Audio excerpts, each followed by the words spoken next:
We're gonna send a prayer up for Miss Hawkins, the fire keeper. She's not feeling well. I want y'all to put one finger in the air for her. One time, y'all. Put one finger in the air for Miss Hawkins. She's not feeling well. So we send our prayers up to God that she get a speedy recovery. So make some noise for the poets, y'all. Make some noise one time for the poets. Inglewood, Chicago. I need y'all to make some noise right about now. I need all the ugly people to be quiet. All right. The first thing I want to do right about now is I want to bring my sister Asia to the stage. I want to bring my sister Asia to the stage right here. And my man DJ Dap right there. I want to bring them to the stage for a moment right here. We have a presentation that we would like to do. And I want to definitely make sure that you understand and know that we love the R.A.G.E organization. Give it up right now for the R.A.G.E organization. So every year we have an award show called the P.O.E.T Awards, the People of Extraordinary Talent Awards. And in 2017, we awarded the R.A.G.E movement, the R.A.G.E organization, with the 2017 Misconception I Will Not Be Muted Award. So we want to take this time right now to present our brothers and our sister with this award.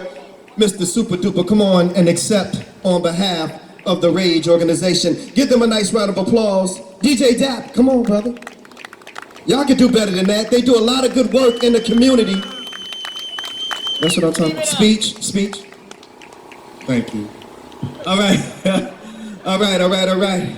So we're gonna start this thing off, y'all, ladies and gentlemen. Without any further ado, I want to introduce my brother to the stage right now. Let me see if y'all can get with this right here. Give them a little sample of what they need to do when you get up here, word. I need y'all to repeat after. Go ahead, sing. I'm a poet and I know it. Can y'all sing that? I'm a poet and I know it. My what? My creative side often shows it. Okay, y'all got that? On the count of 3, let me see if y'all can get it. And you singing with them. 1, 2, 3. Here we go. I'm a poet and I know it. Let me hear y'all. I'm a poet and I know it. My creative side often shows it. I'm a poet and I know it. And my creative side often shows it. I'm a poet, I'm free. This poetry is all inside of me. I express myself through this ink. Come on. My poetry makes me think. I am poetry, and I know this, working the muscles inside my wrist. I can't run from it. It's in my soul. I can't get rid of it. It takes control. I'm a poet. Don't play with me. Expressing myself poetically. Come on. I'm a poet, and I know it. I'm a poet, and I know it. My creative side often shows it. Whatever mood I tend to be in, I express myself through this pen. Whatever issues, trials, and tribulations, I express myself on location. Poetry can be spiritual. Poetry can be deep. Poetry can be profound. Poetry can be sweet.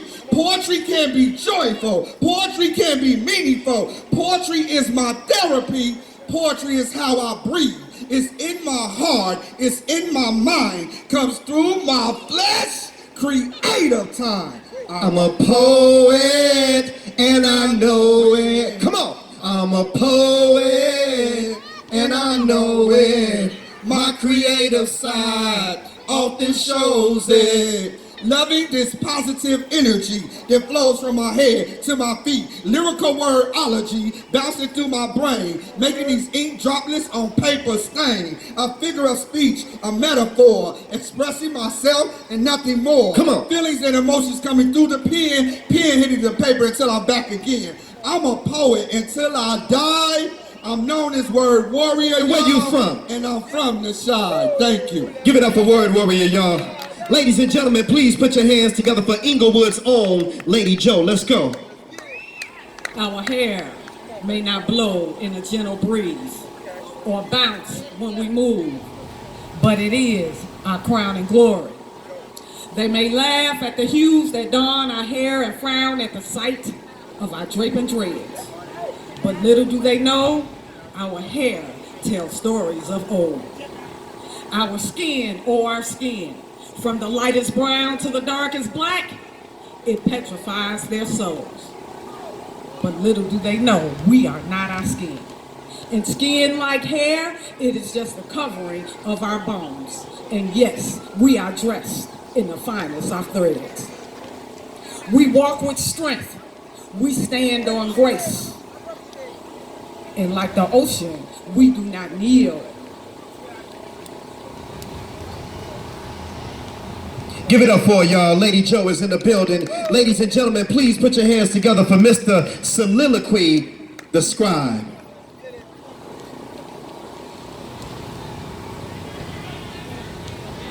You taught me not to take any wooden nickels. So instead, I opted for the pretty penny. I was pretty silly in the inner city, but trust me, I'm getting down to the nitty-gritty of what it means to be a person, but not just any person. A person who is cursed and with a sense of purpose fights through life with scripts and verses. Life and death is in the power of the tongue, so I speak these words. Don't let them tell you we don't love you. Don't let them tell you that we above you. Don't let them tell you that we not of you, because the truth of the matter is that we need hugs too. Come on. We get insecurity feelings just like you. We get into our feelings, we fight too. They also gave us inferior IQ. We cry tears alone at night too. These experiences we have in common and possibly more, the only difference being you've experienced them before. The secret lies and secret lies of family ties. Why, oh why do I have to sit back and enjoy this ride? Don't let them tell you that we hate you. Don't let them tell you that we ain't you. Don't let them tell you we ungrateful. Didn't you know it is us who are the most faithful? If you have faith the size of a mustard seed or an embryo, your descendants will move mountains and build cities, though nations will crumble and wars fought over hidden gold. Don't look at these children like they pitiful. These seeds will grow into trees. Do you get it though? Did the snake really show Eve how to work miracles? What is inside the fruit that is so cynical? You reap what you sow, so what did you sow? Don't let them tell you we believe in fables. Our magic is real, but sometimes painful. We know you are able to see from our angle, but we're just young, dumb, broken angels. Thank you. Give it up for Mr. Soliloquy, the scribe. There's this elevator, right? It's full of people. Some family, some friends, some strangers. But you're all in the basement. See, the basement represents that brand new idea that was blessed to be manifested in your mind. But by the time you share your idea with the 10 people standing in the elevator next to you, some of them get the hell off before the door even closes. Sort of like those so-called friends. The ones who you thought would be there through thick and thin, down to the end. Didn't even make it to the first floor. The door closes. The elevator rises. Much to your surprise, you're making progress. The bell rings, you're at the first floor. The door opens and guess what happens next? Those childhood friends? Well, they got goals of their own. Time for you to be strong because you're gonna lose some of these friends during this ride and feel alone. But as they walk out, a few more friends walk in. You started off with 10 and now you're down to 8. Now one of the new friends who just walked in pressed floor 2. So you know what that means. The next time the elevator door opens, they'll be going too. But before they left, they introduced you to one of their friends who became your friend. Then y'all became close like kin. The door opens at floor 2. You lose a few, but one man walks in and he becomes your boyfriend. And now we're down to 7. Now only 4 out of the 7 are the original occupants that you begin with. In all, there are 2 strangers, 1 cousin, 1 friend, your mom, that new friend and a boyfriend. Now the elevator passed floor 3. Seems like life is finally looking up. But just as soon as you get comfortable, you're at the 4th floor and a door opens up. You're staring death right in the face. Quickly you step back, he reaches in his arm and unexpectedly takes your mom. Everyone in the elevator consoles you. But this takes an emotional toll on you and your relationship. Everything you ever believed in or ever knew about is in doubt. You become so emotionally cold that right before the doors close, your boyfriend walks out.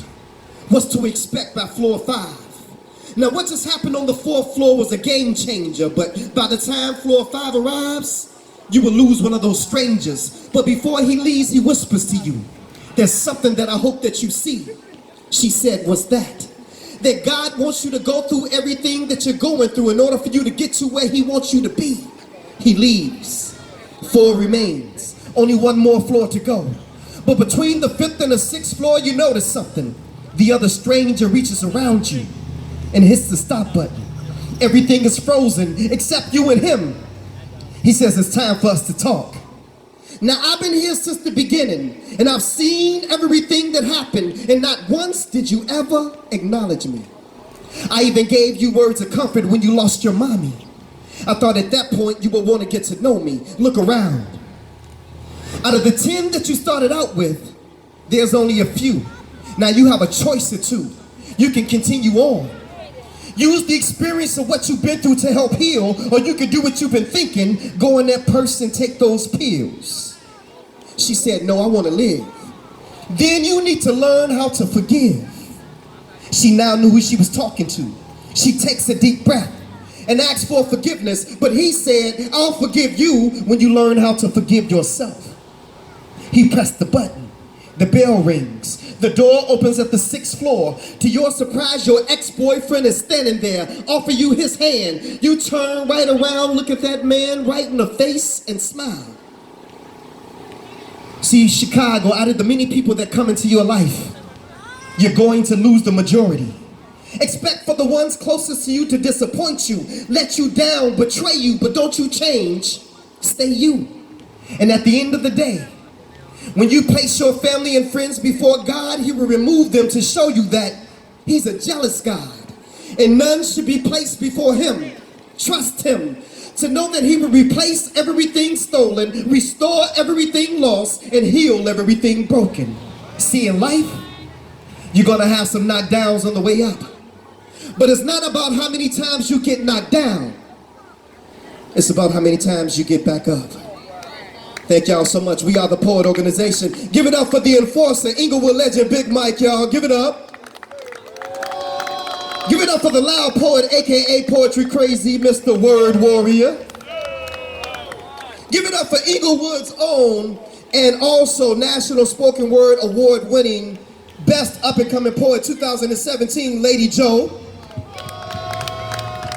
And please give it up for our newest member, Mr. Soliloquy the Scribe. And I am Black Ice. Thank y'all so much.